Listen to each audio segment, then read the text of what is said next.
El título del mensaje de hoy es el antievangelio de la hipocresía. Así se llama el mensaje de hoy, el antievangelio de la hipocresía.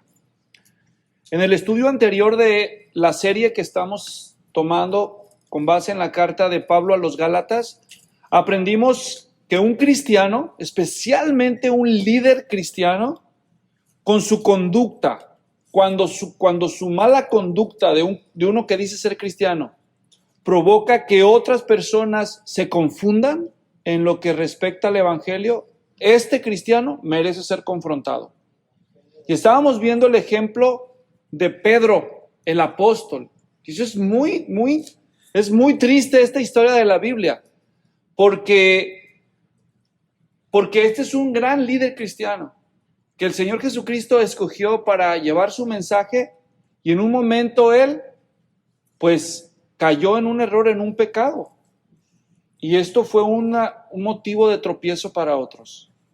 Y vimos que él tuvo que ser confrontado. Bueno, vamos a retomar el estudio en esta historia donde nos quedamos. Ahora, nada más para que pongamos en contexto. Recuerden que el Señor Jesús, cuando anduvo en la tierra, fue seguido por mucha gente. Y entre toda la gente que lo siguió, que le llamaban discípulos a todo ese grupo de personas, que a veces llegaban a ser número de miles, había 12 que él escogió para estar con él, en quien él puso más atención y más instrucción. Y después que los llamó apóstoles, que significa enviados, ellos, una vez que el Señor Jesús murió, resucitó y ascendió al cielo, quedaron como los que estaban al frente del cristianismo. El más influyente de todos ellos fue Pedro. A lo largo de la historia, esta idea de que Pedro era el más influyente fue llevada al extremo de decir que él fue lo que hoy llaman el Papa en la Iglesia Católica tradicional. Es decir, el representante del Señor Jesucristo, el sustituto de Cristo, lo cual no es bíblicamente cierto. ¿Me entienden? Y en el pasaje que vamos a ver hoy es un ejemplo claro de que eso no es cierto. Porque si así hubiera sido, entonces nadie se hubiera atrevido a confrontarlo y decirle sus verdades. ¿Ok? Lo cual nos enseña a nosotros que en el cristianismo no hay intocables. La autoridad máxima del cristianismo verdadero es la palabra de Dios. Y todos los demás somos humanos y debemos ser vigilantes, porque si no, somos susceptibles a equivocarnos, a autoengañarnos y a pecar. Entonces, en el pasaje de Gálatas capítulo 2, donde estamos, vamos a ver cómo los cristianos son tentados a cometer el error de consentir con los que creen un falso evangelio. Son tentados a callar la verdad para evitar que otros se disgusten, o callar la verdad para evitar que nos critiquen o que nos rechacen. Ahora, no estoy diciendo que debemos ser los cristianos que queremos seguir a Cristo conforme a las Escrituras, que debemos ser groseros. No estamos hablando de eso. Estamos hablando que simplemente por decir la verdad de manera respetuosa, pero clara, alguien se vaya a ofender, y entonces que para evitar que alguien se ofenda, nosotros mejor les damos por su lado, cuando sabemos que están equivocados. Eso es una tentación que todos nosotros en algún momento vamos a experimentar. En algún momento vamos a sentirnos bajo la presión de que alguien se pueda sentir ofendido, se pueda sentir molesto, enojado, y hasta nos critique porque nosotros confesemos la verdad. Y cuando llegue ese momento de tentación, la historia que vamos a ver hoy nos habrá de ayudar a recordar que hemos de ser cuidadosos y cobrar valor. Así que les quiero invitar ahí en Gálatas capítulo 2, para recordar dónde nos quedamos. Vamos a leer lo que meditamos en la pasada enseñanza. En el versículo 11 empieza esta parte de la historia. Leo. En la Biblia de las Américas dice: pero cuando Pedro, este apóstol del que ya hablé, vino a Antioquía, me opuse a él cara a cara, porque era de condenar. Y está hablando Pablo, el que escribe esta palabra. Y luego en el versículo 14, un poco más adelante, dice la primera parte: pero cuando vi que no andaban con rectitud en cuanto a la verdad del evangelio, dije a Pedro delante de todos, y ahí empieza la confrontación. ¿Vieron eso? Entonces, Pablo se le para a Pedro en la ciudad de Antioquía. Recuerden que Antioquía es otro país, ya está lejos del país de Israel. Pedro fue a hacer una visita a los cristianos que había en aquel lugar. Y en aquel lugar sucedió este problema. En esos versículos que acabo de leer vimos cómo Pedro fue confrontado. Que por cierto, lo que acabo de leer comprueba que hay dos creencias católico-romanas que son falsas. La primera de ellas es la de la sucesión apostólica y la segunda, la de la infalibilidad papal. El dogma católico de la sucesión apostólica afirma que el obispo, el supervisor, el pastor de la iglesia en Roma es sucesor directo en cuanto al tiempo hasta el apóstol Pedro, y Pedro fue el vicario de Cristo, así le llama el dogma católico. Vicario significa sustituto de Cristo. Pero Pedro no es el sustituto de Cristo, en ningún lugar de la Escritura vemos eso, ni tampoco los obispos que vinieron después de Pedro lo son.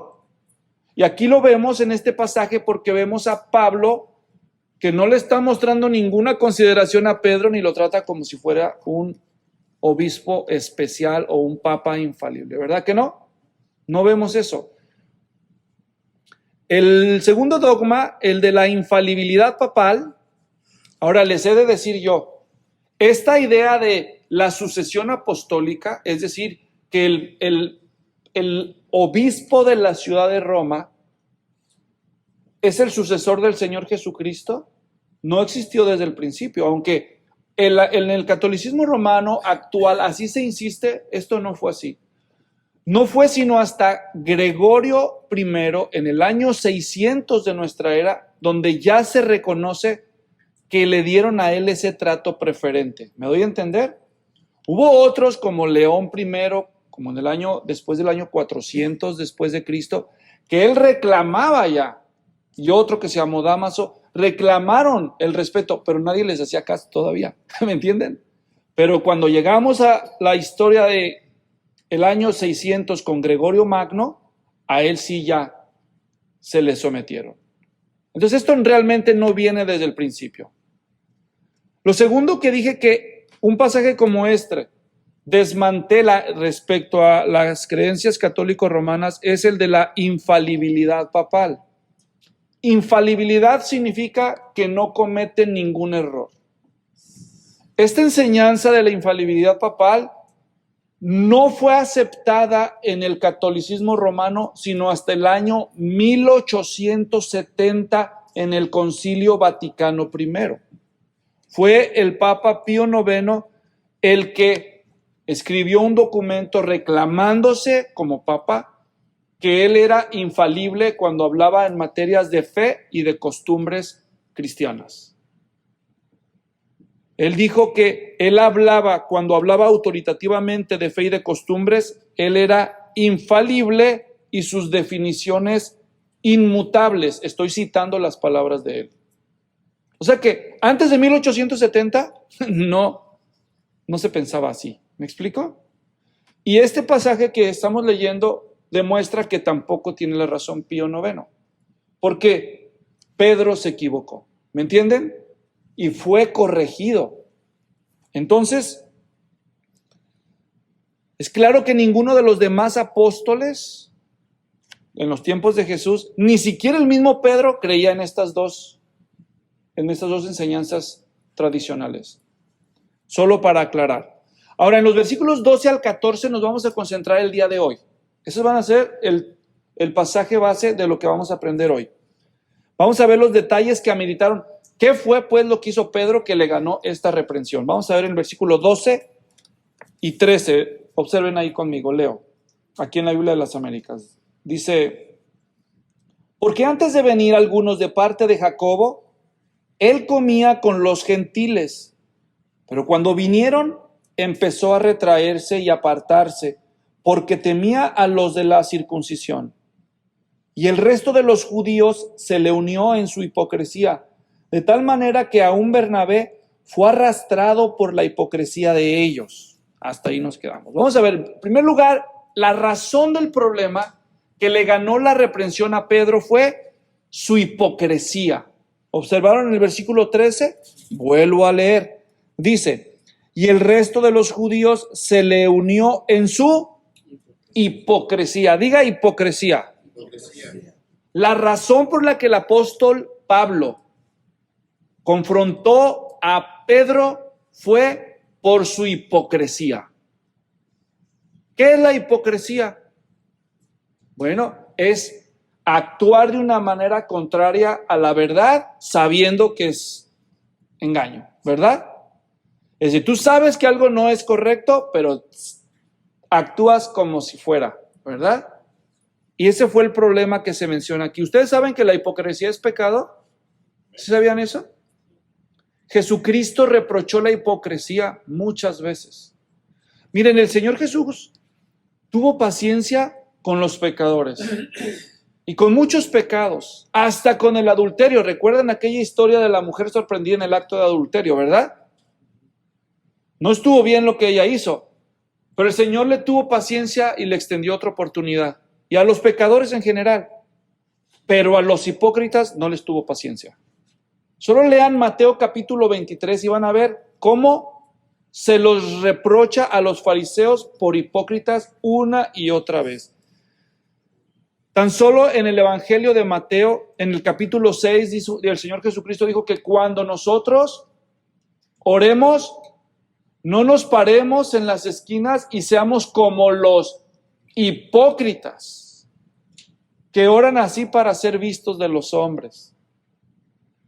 Él dijo que cuando nosotros demos limosna o ayunemos, que no nos demacremos la cara para que todos se den cuenta de nuestros sacrificios que hacemos, como hacen los hipócritas, dijo otra vez. Bueno, Mateo 6:2, 5:7:5, 15:7, 22:18, 23:13, 14, 15, 23, 25, 27, 28, 29, 51, Lucas 12:56, 13, 15. Bueno, la lista, o sea, si hubo un pecado que Jesús mencionó y confrontó, fue la hipocresía. Y Pedro lo oyó, ¿me entienden? Pero era humano Pedro todavía. Y entonces, pues cayó en ese pecado. En primer lugar, entonces debe de quedarnos claro, la hipocresía es de muy mal gusto para Dios y para nuestro Señor Jesucristo. Ahora, ¿por qué actuó con hipocresía Pedro? Uno tiene que preguntarse aquí, ¿qué es lo que llevó a Pedro a actuar hipócritamente? Y el pasaje no lo dice, ¿observaron? Ahí lo dice, vuelvo ahí a Gálatas capítulo 2, versículo 12, donde dice, porque antes de venir algunos de parte de Jacobo, él comía con los gentiles, pero cuando vinieron empezó a retraerse y apartarse. ¿Por qué? Porque temía, por temor. Fue el miedo a la crítica lo que llevó a Pedro a actuar con hipocresía. Él tuvo miedo de que lo criticaran. Que lo criticaran ¿quiénes? Bueno, les voy a recordar, les voy a explicar. Miren, antes que el Señor Jesús viniera, los judíos adoraban a Dios conforme a los ritos de la ley de Moisés. Ya hemos explicado eso en enseñanzas anteriores.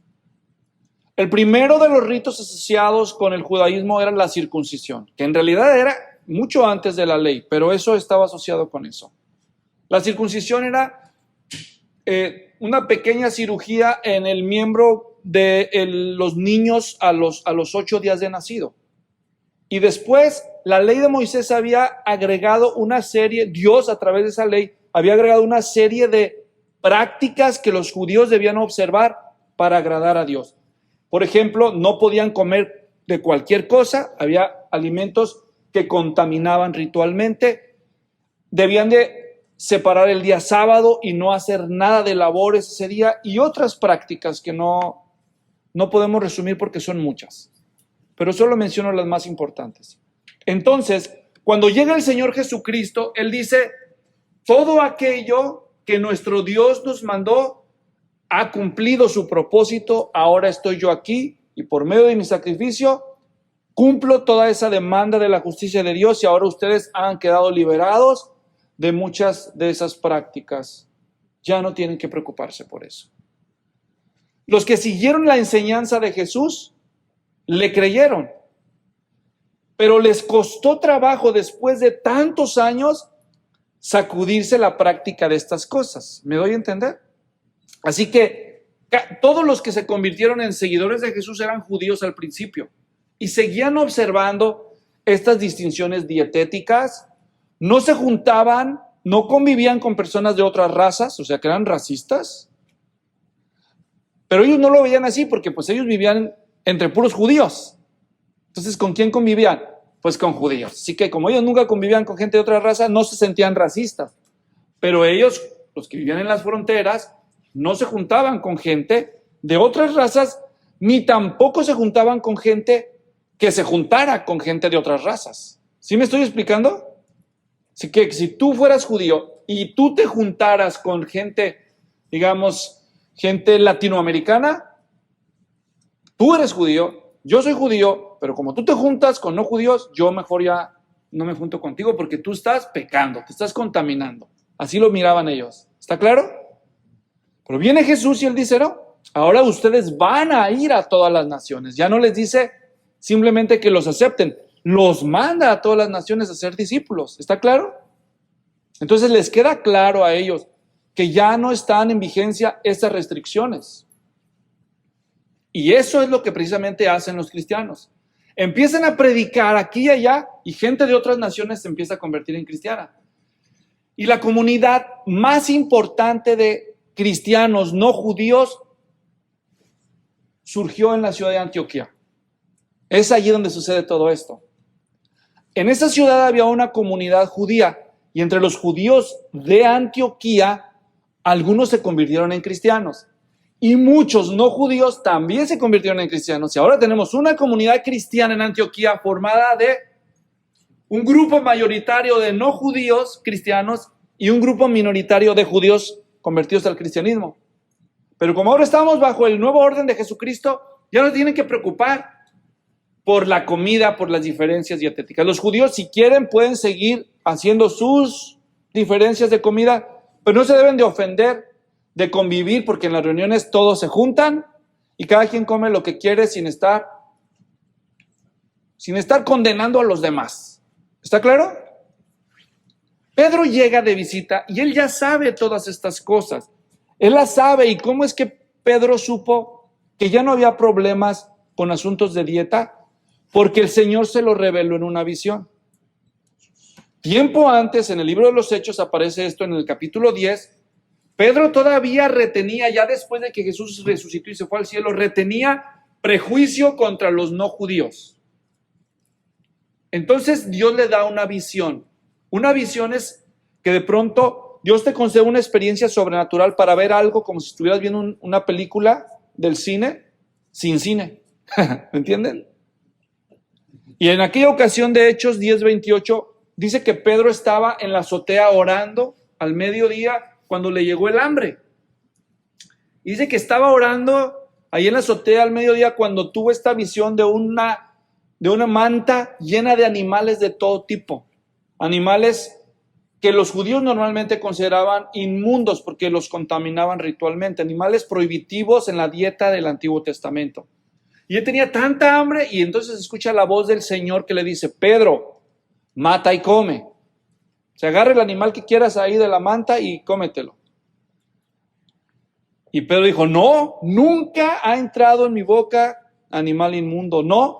Y el Señor le dice, no llames tú inmundo lo que yo ya he limpiado. Y 3 veces se repite la misma visión y cuando se termina la visión, llegan unos que no son judíos a buscar a Pedro. Aquí está Pedro, el Espíritu Santo los había mandado. Un ángel se le había aparecido a un romano llamado Cornelio y le dijo, hay un hombre llamado Simón Pedro que está en la casa de un tal Simón Curtidor, ve y búscalo. Él te va a explicar lo que tú tienes que saber. Un romano, un pagano. Entonces, Cornelio manda por Pedro y el Señor prepara a Pedro. ¿Me explico? Y a través de esta visión le enseña 2 cosas a Pedro. En primer lugar, le enseña que él no peca si come de todo. Ya esa ley ya no está en vigencia. Segundo, tampoco peca si convive con gente de cualquier lado. ¿Me explico? Al menos espiritualmente hablando, no hay problema. Pedro ya aprendió la lección. Versículo 28, entran estos paganos, se llevan a Pedro, y cuando Pedro llega con Cornelio, que es romano, Pedro entra a la casa y Pedro le dice: varones, vosotros sabéis cuán abominable es para un varón judío juntarse o acercarse a un extranjero, pero a mí me ha mostrado Dios que a ningún hombre llame común o inmundo. Estas son palabras de Pedro. Entonces la pregunta es, ¿aprendió Pedro o no? Le quedó claro el mensaje, ¿correcto? O sea que él ya sabía que no había nada de malo en convivir y hasta comer con los no judíos. Pero cuando llega a Antioquía, sabiendo esto, la mayoría de los hermanos, ¿cómo se habrán puesto de contentos de ver que el apóstol famoso ha visitado su iglesia? Si Pedro viviera y viniera a nuestra iglesia aquí, ¿no se alegrarían? ¿No lo invitarían a comer ustedes a su casa? ¿Qué le darían? Pues los salvadoreños a lo mejor le ofrecerían unas pupusas, ¿no? Revueltas, ¿verdad? O los mexicanos, pues unos buenos tacos, ¿no? Tacos al pastor, para que todo quede aquí cristianamente, ¿no? O un cóctel de camarón los veracruzanos, ¿no? Pero para los que no saben, la carne de cerdo no era consumida por los judíos, ni los camarones, olvídense, nunca. Pero Pedro ya aprendió la lección, así que viene a Antioquía, está conviviendo y: hermano Pedro, ¿por qué no viene y come con nosotros? Pues vamos, hermano. Lo empiezan a invitar los de Siria, los griegos, los romanos, los de otros países. Y él: en el nombre del Señor, Señor, bendice los alimentos y al ataque mis valientes, ¿no? Pedrito. Él ya había aprendido, porque la Escritura dice, nada más para informarlos a ustedes, en pasajes como este, escuchen, este es Timoteo, ¿ok? Escuchen lo que dice la Escritura en otro lugar. Por ejemplo, dice: pero el Espíritu dice claramente que en los últimos tiempos algunos apostatarán de la fe, eso es abandonar la fe, prestando atención a espíritus engañadores y a doctrinas de demonios mediante la hipocresía de mentirosos que tienen cauterizada la conciencia, prohibiendo casarse y mandando abstenerse de alimentos que Dios ha creado para que con acción de gracias participen de ellos los que creen y que han conocido la verdad, porque todo lo creado por Dios es bueno y nada se debe rechazar si se recibe con acción de gracias, porque es santificado mediante la palabra de Dios y la oración. Por eso los cristianos oramos por los alimentos, para darle gracias a Dios y también para que el Señor los santifique y no nos hagan mal. Pero ya no hay problemas en cuanto a la dieta. Si hay problemas en cuanto a la dieta que un cristiano consume, no es por motivos espirituales, será por otros motivos. ¿Me doy a entender? Por su salud física, por su peso, por lo que sea que le convenga, pero no por motivos espirituales. Y Pedro lo sabe, así que Pedro llega a Antioquía y empieza a convivir bien a gusto. Quiero que observen, regresando a Gálatas, el versículo 12 que leí dice: porque antes de venir algunos de parte de Jacobo, él comía. No es lo mismo decir comió que comía. ¿Qué nos dice con comía? Que todos los días que él estuvo ahí, tal vez un par de semanas, no se nos dice cuánto, pero fueron muchos días y varias veces. Es más, si hubieran visto que el verbo que se usa aquí literalmente al investigar significa comer junto con, es enfático, porque no solo dice con los judíos, comía con los judíos. O sea, como diciendo que no solo el acto era el comer, sino convivir con ellos. ¿Me entienden? Es que se la pasaba muy bien. Él tenía espíritu de mexicano, ¿verdad? Le gustaba la convivencia, o de latino, ¿no? Él convivía. Pero cuando llegaron a Antioquía, unos que decían ser cristianos, que venían de parte de Jacobo, de allá de la capital del judaísmo y del cristianismo también, Jerusalén, hubo algunos judíos que se convirtieron supuestamente en cristianos, pero que ellos siguieron conservando, al igual que Pedro y todos al principio, la observancia de esas leyes, pero no les cayó nada bien la idea de dejarlas. Entonces, cuando ellos llegaron y vieron a Pedro conviviendo con los no judíos, dijeron: ¿pero cómo? ¿Va a ir a comer con ellos? Hermano Pedro, Entonces, ahora Pedro sintió la presión. Ahora lo están mirando. Sí, pero ¿qué va a comer? ¿Qué va a comer? ¿Chicharrones? ¿Verdad? Chicharrón en salsa verde, con ancas de rana y patas de conejo. No, ¿qué pasó, Pedrito? No, hermano, tenemos que orar por usted.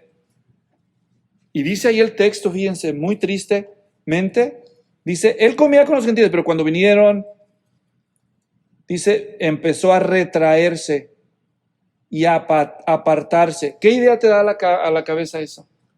Ahí llega el hermano veracruzano. ¿Qué pasó, Pedrito? Vete para acá, vamos al camarón, ¿verdad? Y él le dice, no, hoy no voy a poder. Oh, pero usted me dijo el otro día, ya hicimos el cóctel especial. ¿Qué pasó? Y yo no sé si se quiso acercar a darle un abrazo y él le hizo como que, espérame tantito, ¿verdad? Fíjense, se retraía y se apartaba. O sea, es muy gráfico esa imagen. Se apartaba, como diciendo, cuando ¿alguna vez alguien te hizo algo así? ¿Cómo se siente, verdad? Eso es un mensaje muy fuerte, psicológicamente hablando, o sea, tú sientes el rechazo, ¿no es cierto? Yo les conté una vez que había un hermano muy pobre en una de las iglesias donde yo me congregué y serví por unos años, pero muy pobre, vivía de recoger basura. Así que siempre olía muy mal. Y pues yo era uno de los pastores de la iglesia. Y pues yo lo visité como a todos. Y cuando lo fui a visitar una de esas veces, él se sorprendió de que le caí de surprise, ¿verdad? Entonces, pues, pastor, qué bueno que vino. El teólogo me decía él de apodo. Y entonces el hermano vivía en una casa medio construir que le habían prestado, sin puertas, ni ventanas, ni nada, así en la tierra. Levantaba tortillas duras para venderlas a los que tenían cerdos y de ahí se ayudaba o recogía latas. Todo el día andaba en eso, recogiendo basura. Él olía mal todo el tiempo. Ese día llegué, dijo, oh, qué privilegio. Mi hermano vino hasta acá para visitarme. No se va a ir sin desayunar conmigo, me dijo.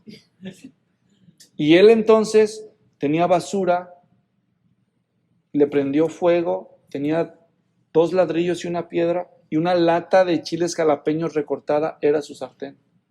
Y entonces los únicos 2 huevos que tenía los frió, uno para él y otro para mí. Entonces, no, hermano, yo estoy bien, ya ni hambre tengo, ¿verdad? No se va a ir de aquí sin desayunar conmigo. Pues, ¿cómo va a ser? Hermanos, cuando tú eres cristiano y eres líder, a veces el Señor te va a poner a prueba, ¿no? A mí me gustan los huevos, por cierto, pero me los comí. Y me lo comí no porque tuviera tanta hambre, por mi hermano, ¿me entienden? Por mi hermano. No fue fácil. Estábamos de misioneros años después, mi esposa y yo, en la República Dominicana. Llegamos a la casa de una hermosa familia. A lo mejor ellos llegan a ver este video, así que voy a omitir detalles. Si ellos lo ven, algún día se van a acordar. Nos preguntaron, ¿les gustan las habichuelas? Porque así le llaman ellos a los frijoles allá, ¿no? ¿Les gustan las habichuelas? Sí, sí, a nosotros comemos todo el tiempo frijoles, habichuelas. Pues ahorita le vamos a dar unos bien buenas. Tráele, mi hija le dice, traiga. Ya nos traen unos vasitos así. Dije, pues, ¿qué será eso? Habichuela en dulce, me dicen. ¿Cómo? Sí, es un postre típico de aquí, de la dominicana. Eran frijoles como rojos molidos con azúcar y quién sabe más que tenía. Para uno de mexicano, uno nunca revuelve el azúcar con los frijoles, ¿verdad? Eso es ya como pecado, ¿verdad? Y ahí están todos ellos mirándonos, a ver qué tal, a ver si les van a gustar, ¿no? Y ya nada más Lilia y yo nos volteamos a ver. Yo dije, Señor, en tu nombre. Yo dije, la única forma en que voy a poder soportar esto es comérmelos sin probarlos y tragármelos rápido, pensé yo, porque soy bien listo. Así que, no, pues que agarro aire y que me los empiezo a comer con la cuchara, hermanos, así. Ya, dije, ya acabé. Ya cuando lo pasé y vi, ahí estaba Lilia como, no se quería comer el suyo, como diciendo, ándale, ayúdame. Y entonces la hermana me ve, era una médico ella, muy linda. Dice, miren, se lo acabó, quiere decir que le encantó, dice. Tráiganle otro, ándenle, tráiganle otro. Dije, no, por favor, ya. No, ¿cómo de que no? Órale. Y ahí va otro. Hermanos, hay veces que los cambios de culturas de por sí llevan retos. Pero agregado a esos cambios, que hay cosas que a uno no le gustan. Motivos rituales. Una historia religiosa, ¿me entienden? Ahora, Pedro está entre dos fuegos. Porque aquí están los nuevos creyentes y acá están los viejos creyentes poniendo presión. Y por desgracia, Pedro cayó en el juego y se dejó llevar. Se empieza a retraer de los nuevos creyentes, los empieza a rechazar y ellos empiezan a decir, oye, ¿dónde está Pedrito, mi vida? Aquí lo estaba esperando yo con las enchiladas. No va a venir. ¿Cómo que no? No va a venir. ¿Qué pasó? ¿Qué le hiciste? No sé. Ahora desde que llegaron estos nuevos hermanos, que por cierto, no se nos arriman, ahora él ya no nos quiere, ya. Así que ellos empezaron a decir, pues, ¿cuál es el problema? ¿Cuál es el problema? Hasta que alguien dijo, es que nosotros nos hemos circuncidado. Nosotros comemos de todo. Entonces esto empezó a generar dos problemas. Dos problemas se empiezan a generar. Observen el texto. El primero se menciona en el versículo 13. El resto de los judíos se le unió en su hipocresía. Problema número uno, cuando un líder cristiano comete el pecado de hipocresía, efecto número uno, tropezar a otros. La hipocresía de Pedro produjo que otros empezaron a ser hipócritas como él. ¿Quiénes fueron los otros judíos? Acuérdense que en la iglesia había cristianos no judíos y también había cristianos judíos. Ellos ya se habían acostumbrado a convivir con todos, pero cuando llega Pedro, las cosas ahora se echaron a perder, porque su mal ejemplo fue visto de todos esos judíos. Y cuando ven que el mismísimo Pedro se retrae de convivir con los otros, ¿qué empezaron a hacer ellos? Lo mismo. No, pues sí, Pedro. Entonces se empieza a gestar ¿qué? Una división en la iglesia. Alguien tiene que parar esto. Y para eso hay líderes en la iglesia, ¿no es cierto? Ahora, les voy a decir, la lista de líderes que había en la iglesia de Antioquía se nos menciona en Hechos capítulo 13. Escuchen, les leo para ustedes. En la iglesia que estaba en Antioquía había profetas y maestros. Bernabé, ¿quién es el primer líder que se menciona? Bernabé, Simón llamado Níger, Lucio de Cirene, Manaén, que se había criado con Herodes el tetrarca, y Saulo. 5 pastorazos tenía la iglesia en Antioquía, ¿está claro? Y el primero, Bernabé. Y cuando voy a Gálatas, de regreso al pasaje que estaba leyendo, dice el 13, y el resto de los judíos se les unió en su hipocresía de tal manera que aún Bernabé fue arrastrado por la hipocresía de ellos. No es posible. Hasta Bernabé, es que, hermanos, tienen ustedes que entender algo. Pedro era una gran figura. ¿Captan el punto? O sea, la influencia que Pedro ejercía era muy poderosa, su ejemplo era muy poderoso. Y aquí está Pedro titubeando. Ahora, ¿sabía Pedro o no sabía que no había nada de malo en convivir con los gentiles? Claro, él lo sabe muy bien, pero está simulando para darle la razón ¿a quién? A los judíos. ¿Por qué? Porque él no quería que se ofendieran. Ese era el problema. ¿Captan el punto? Por miedo a que se enojaran, por miedo a que lo criticaran, por miedo a que regresaran a Jerusalén y que fueran con Jacobo, otro de los grandes líderes cristianos que aquí se mencionó en Gálatas capítulo 2, versículo 9, nomás para recordar, dice, A ver dónde está. En el 9. Y al reconocer la gracia que se me había dado, Jacobo, ahí está, Pedro y Juan, que eran considerados como columnas, nos dieron a mí y a Bernabé la diestra de compañerismo.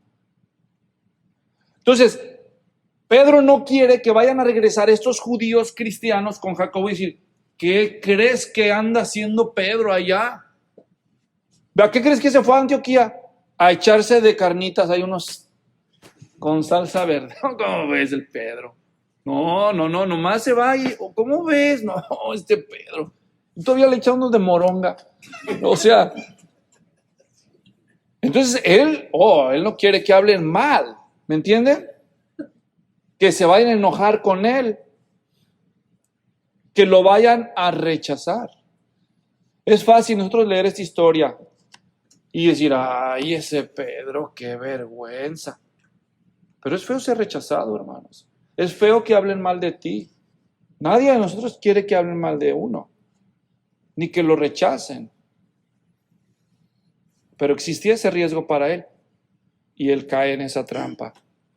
Lo triste es que en su caída fue de tropiezo para otros, incluso para Bernabé. ¿Se imaginan eso?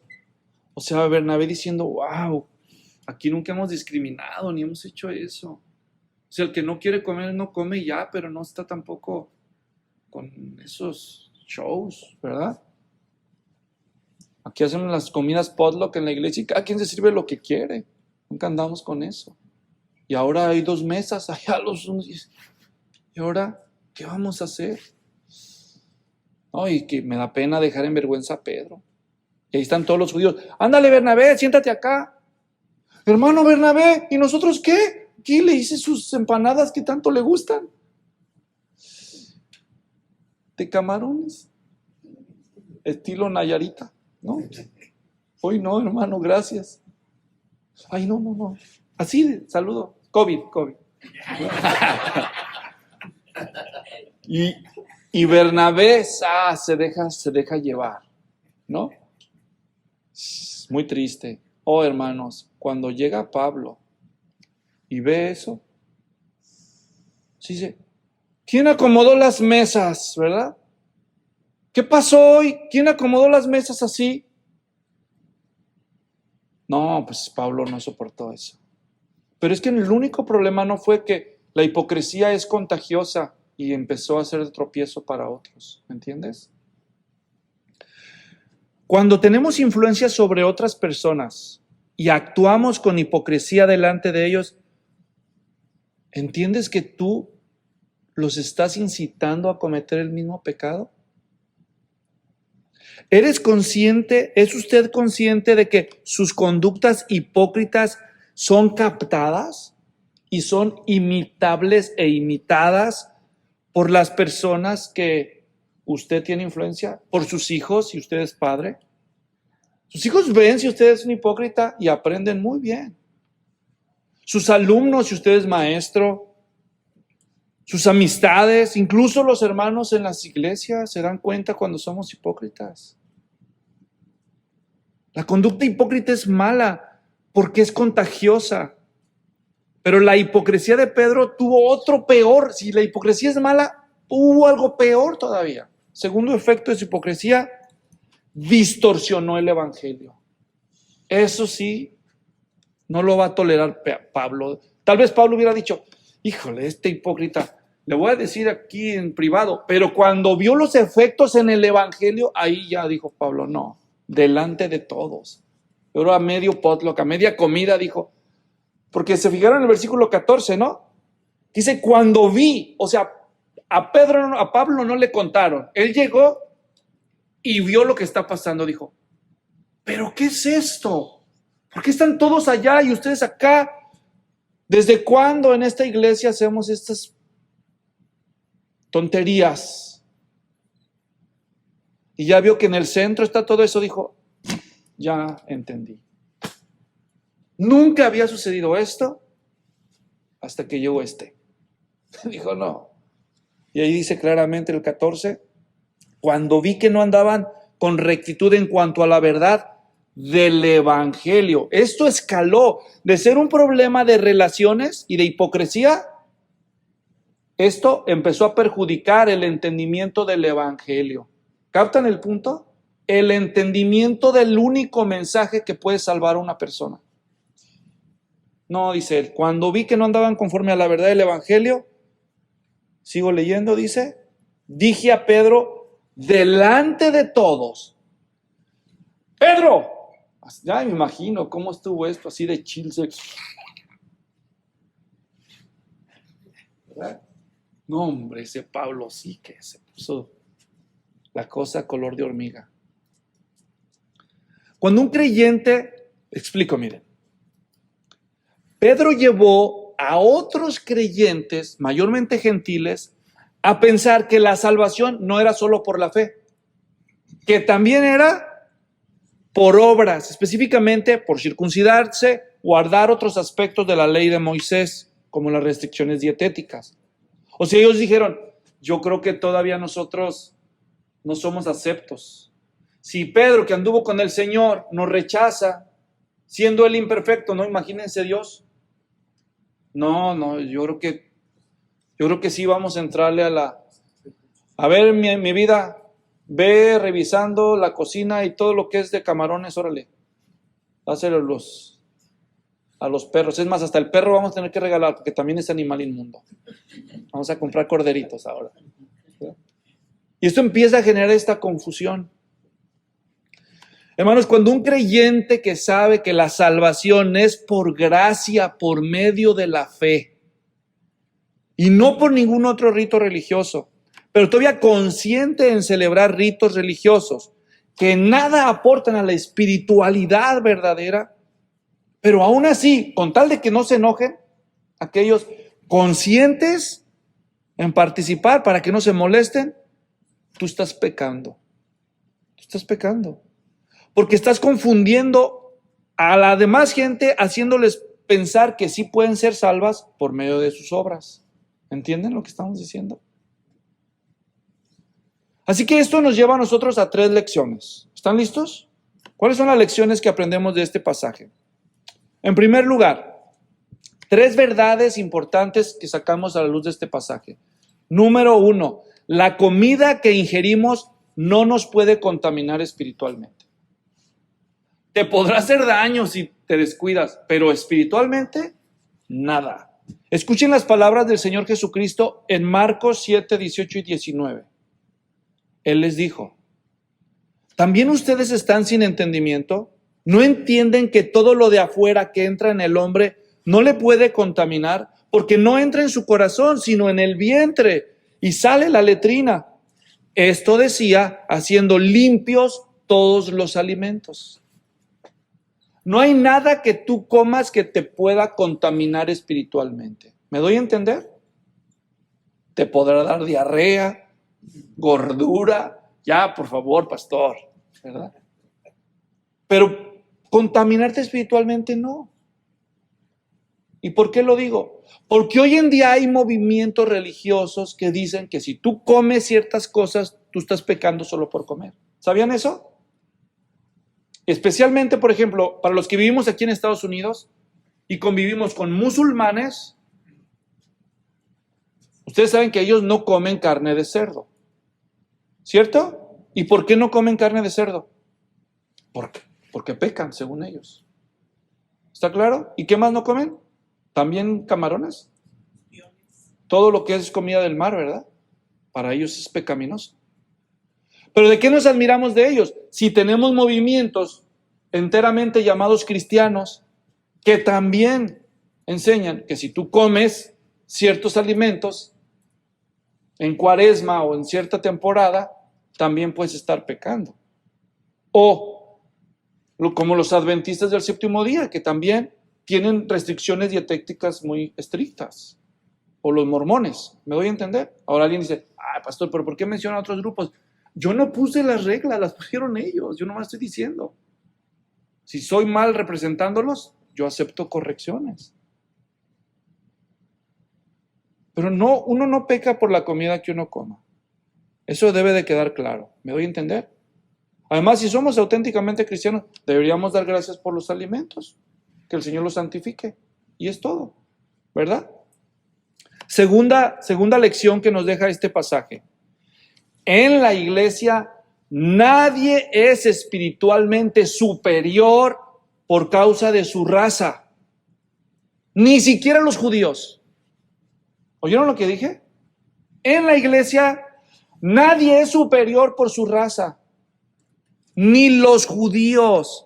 Hoy en día, hermanos, existe una idealización popularizada entre cristianos acerca de que ser judío de raza te pone en un estatus espiritual superior. Eso es falso. No eres mejor por ser judío, según pasajes. Escuchen aquí, denle la vuelta a Gálatas 3:28, por favor. Para que vean. 3:28. Desde el 27. Porque todos los que fueron bautizados en Cristo, de Cristo os habéis revestido. No hay, ¿qué? Judío ni griego. Se acabó eso, esa diferenciación. ¿Está claro?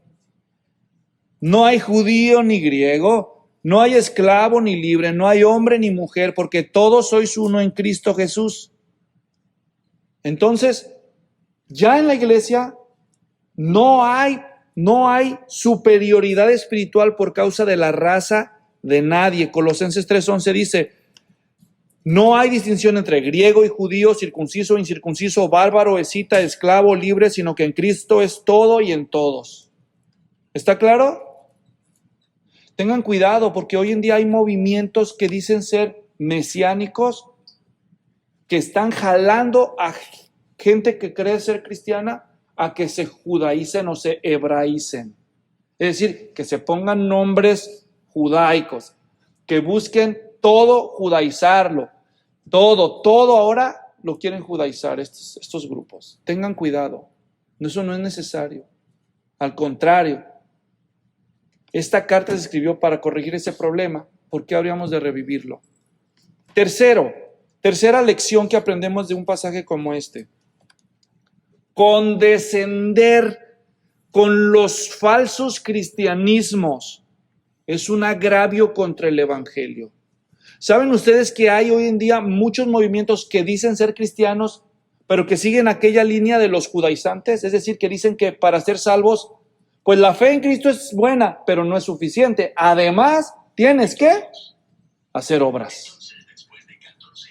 Obras de diferentes tipos. ¿Me entienden? Entonces, cuando nosotros, como Pedro, con tal de que no se enojen aquellos, condescendemos sabiendo que el evangelio es por gracia. Ahora, vuelvan a Gálatas 2, por favor. Hoy vamos a empezar, pero no vamos a terminar. Nada más vamos a seguir leyendo ahí en Gálatas 2:14. Miren cómo dice Pablo. Cuando no andaban con rectitud en cuanto a la verdad del evangelio, dije a Pedro, delante de todos, si tú, siendo judío, vives como los gentiles y no como los judíos, ¿por qué obligas a los gentiles a vivir como judíos? O dicho en otras palabras, primero llegas, convives con los gentiles como si fueras gentil, como si no fueras judío, pero ahora llegan los judíos y ahora quieres que los gentiles se comporten como judíos. Es un hipócrita, le dice. Y observen el 15. Dice, nosotros somos judíos de nacimiento. ¿Y quiénes son nosotros? Pablo y tú, Pedro, ¿verdad? Tú y yo, Pedro, y también esos hermanitos que sentaron en la mesa contigo, somos judíos de nacimiento. Dice, y no pecadores de entre los gentiles. O sea, nosotros no fuimos como ellos, que crecimos en el paganismo y no sabíamos nada de todo eso. Nosotros sí sabíamos todo. Y ahora el 16 dice, sin embargo, sabiendo que el hombre no es justificado por las obras de la ley, sino que mediante la fe en Cristo Jesús, también nosotros hemos creído, dice, en Cristo Jesús, para que seamos justificados por la fe en Cristo y no por las obras de la ley, puesto que por las obras de la ley nadie será justificado. Pero si buscando ser justificado en Cristo, también nosotros hemos sido hallados pecadores, ¿es Cristo entonces ministro de pecado? De ningún modo. Porque si yo reedifico lo que en otro tiempo destruí, yo mismo resulto transgresor. Pues mediante la ley yo morí a la ley a fin de vivir para Dios. Con Cristo he sido crucificado y ya no soy yo el que vive, sino que Cristo vive en mí. La vida que ahora vivo en la carne la vivo por fe en el Hijo de Dios, el cual me amó y se entregó a sí mismo por mí. No hago nula la gracia de Dios, porque si la justicia viene por medio de la ley, entonces Cristo murió en vano. Así, pero le da con todo, ¿verdad? Voy a decirlo en otras palabras. Pedro, tú y yo somos judíos de nacimiento, no somos como ellos pecadores, que no pecadores. Nosotros conocemos todo eso. Y aún nosotros que sabemos eso, no somos justificados por las obras de la ley, sino por la fe en Jesucristo. ¿Por qué vamos a obligarlos a ellos a cumplir las obras que ya sabemos que no salvan? Si nosotros hacemos esto, entonces Cristo murió en vano. ¿Para qué se murió Cristo? Si Cristo murió para salvarnos, pero nosotros podemos salvarnos a nosotros mismos por las buenas obras, cumpliendo la ley, entonces ¿para qué murió Cristo? Inútilmente, Cristo murió en vano. No desecho la gracia de Dios, le dice.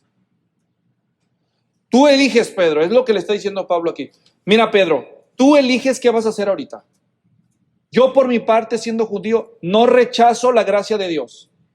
Yo soy salvo por la fe. Hermanos gentiles, tráiganme los camarones. Órale. Y yo me siento acá y se me quitan esas separaciones, órale, junten las mesas. No, Pablo se puso bien firme ahí. No hacemos nosotros esto por nosotros, dice. Hemos sido crucificados juntamente con Cristo, dice Pablo. Ya no vivo yo, Cristo vive en mí. Y lo que vivimos ahora lo vivimos por la fe, no es por las obras. ¿Qué te dio las obras, Pedro? Dime, ¿qué te dio las obras? Culpa, vergüenza. ¿Y qué nos ha dado Cristo? La gracia. Es por la fe, hermanos, olvídense. ¿Se imaginan? No, hombre, esto fue histórico en el cristianismo.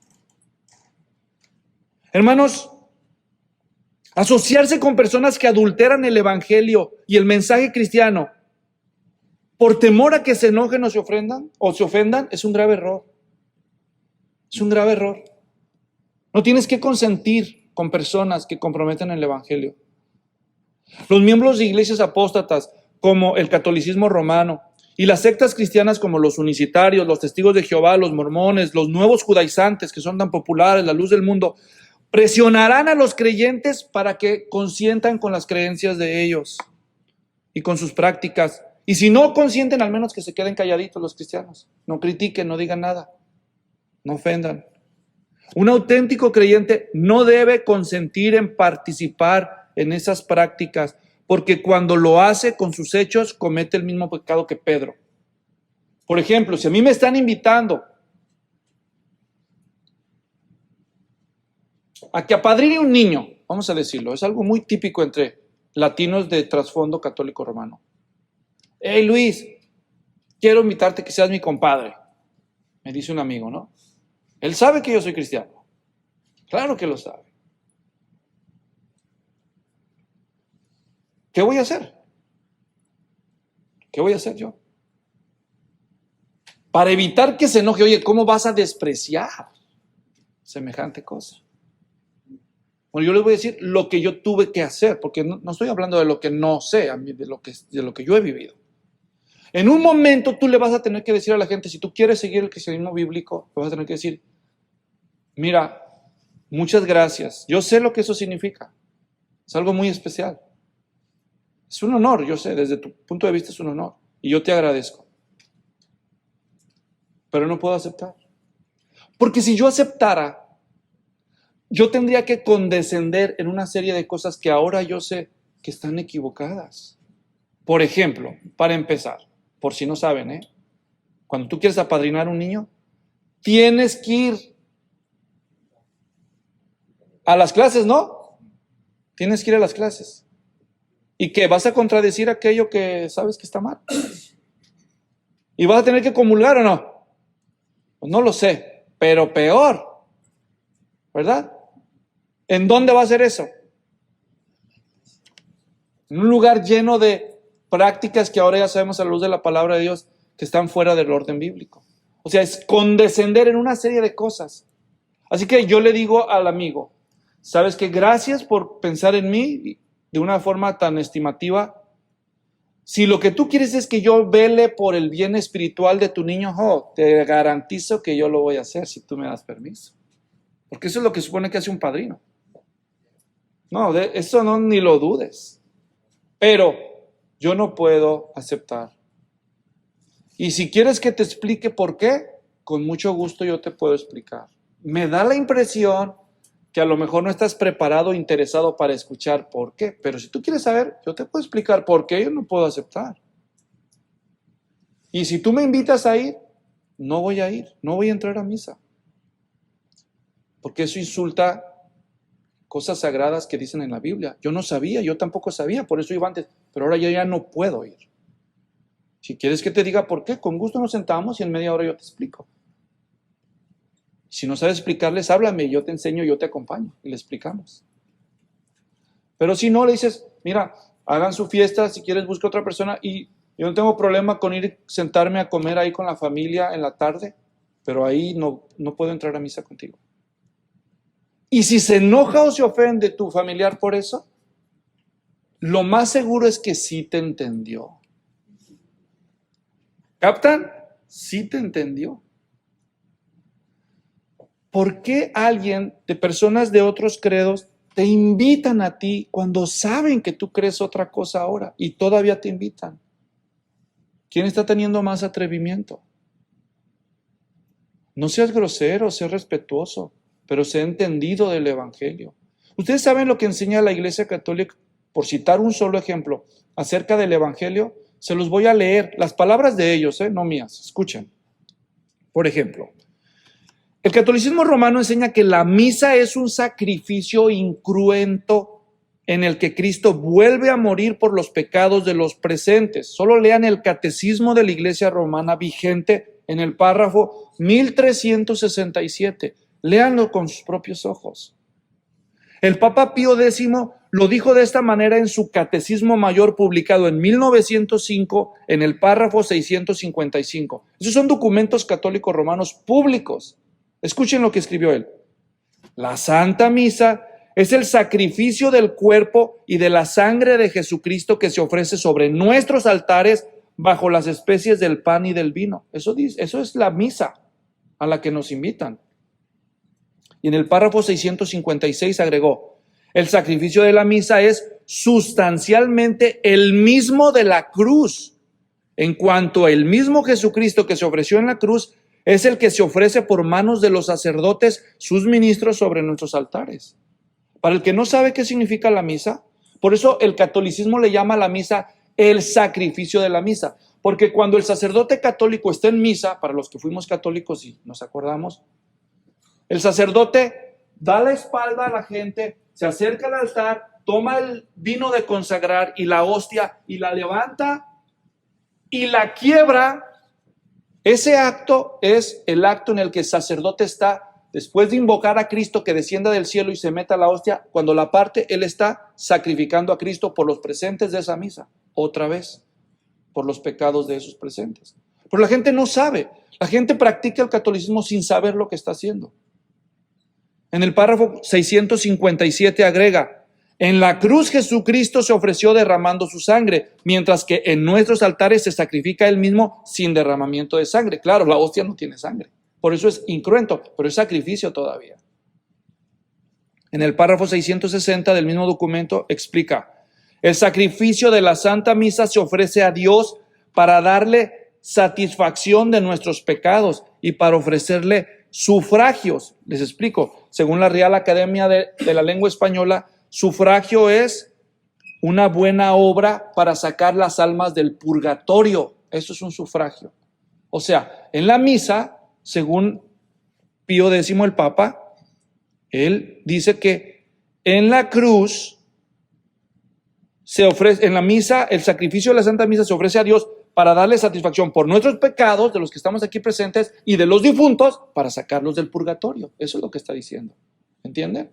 Por eso está sacrificando a Cristo otra vez. De modo que Cristo es sacrificado miles de veces cada día en todas las parroquias alrededor del mundo. Ahora voy a terminar leyéndoles unos cuantos versículos de la carta a los Hebreos. Escuchen en Hebreos 7:27. 7:27. Leo.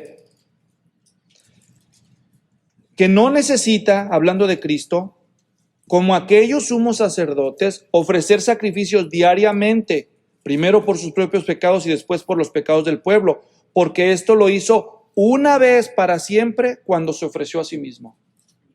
Una vez y para siempre. Capítulo 9, versículo 11, leo, y 12. Pero cuando Cristo apareció como sumo sacerdote de los bienes futuros, a través de un mayor y más perfecto tabernáculo no hecho con manos, es decir, no de esta creación, y no por medio de la sangre de machos cabríos ni de becerros, sino por medio de su propia sangre, entró al lugar santísimo una vez para siempre, habiendo obtenido redención eterna. Versículo 26, sigo leyendo del mismo capítulo, Hebreos 9. De otra manera le hubiera sido necesario sufrir muchas veces desde la fundación del mundo, pero ahora una sola vez en la consumación de los siglos se ha manifestado para destruir el pecado por el sacrificio de sí mismo. Capítulo 10, versículo 10, última, por cuestión de tiempo. Por esta voluntad hemos sido santificados mediante la ofrenda del cuerpo de Jesucristo, ofrecida de una vez para siempre. Y hermanos, esto es solo un ejemplo, el catolicismo romano. Y tiempo me falta para hablar de los testigos de Jehová, de los mormones, de la luz del mundo, de los pentecostales unicitarios y muchos otros grupos que dicen ser supuestamente cristianos y siguen predicando que la salvación no es por gracia, que es por fe y por obras. Así que, a modo de conclusión, un cristiano jamás debería actuar hipócritamente siendo condescendiente con alguien que piensa ser cristiano y al mismo tiempo predica o participa de un evangelio diferente al evangelio de la gracia. Fíjense lo que no estoy diciendo. Oiga, que vamos a hacer esto, compadrito. No, mi religión me lo prohíbe. Yo no estoy diciendo que digas eso. El cristianismo no te prohíbe nada. Jesucristo fue muy claro, eso es otra cosa. Oiga, compadre, vamos a bautíceme al niño, ¿no? Digo, no, yo no puedo hacer eso. Las sagradas escrituras son muy claras. Usted sabe cómo se salva la gente en el catolicismo, ¿no es cierto? Por obras. Eso no está bien. Entonces predicar un mensaje que no es verdadero. Tiene consecuencias eternas ese mensaje. Yo no puedo participar con eso, disculpe. Si quiere le explico, le muestro con su Biblia católica lo que estoy diciendo. Y lo mismo a cualquier otro grupo que diga ser cristiano, pero que, como los judaizantes, revuelve fe y obras. ¿Me doy a entender? Bueno, sea amable, pero firme. Jesucristo no murió en vano. Murió para ser el Salvador, tu Salvador, por fe, por gracia.